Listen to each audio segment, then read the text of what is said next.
Welcome to the Slop Farm. Enjoy the video. In this video, I will help you fix Roblox not installing on Windows. First, let's cover some essential initial checks. Begin by confirming your internet connection is stable. A weak signal can interrupt downloads. Next, make sure your Windows operating system is completely updated, as outdated systems often cause compatibility issues. Finally, double-check that your computer meets Roblox's minimum system requirements, such as having at least 1 GB of RAM and a processor from the year 2005 or newer.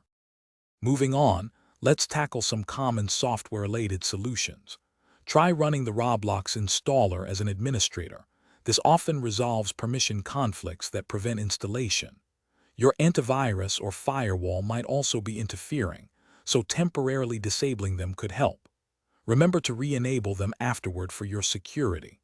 Lastly, clearing your web browser's cache and cookies can remove old data that might be causing conflicts with the download process.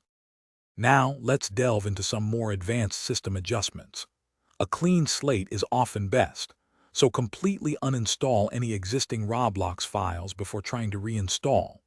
You can also use Windows Built-in System File Checker, or SFC, to scan for and repair any corrupted system files that might be hindering the installation. Additionally, resetting your Internet Explorer security settings to their default levels can resolve hidden browser-related conflicts. If you're still encountering issues after trying these steps, don't worry, there are more options. Your best next step is to contact Roblox support directly. Be sure to provide them with as much detail as possible, including your system specifications and any specific error codes you've received. You can also explore the official Roblox community forums, where many users share their experiences and solutions, offering a wealth of helpful advice. Thanks for watching. Consider subscribing if we helped you today.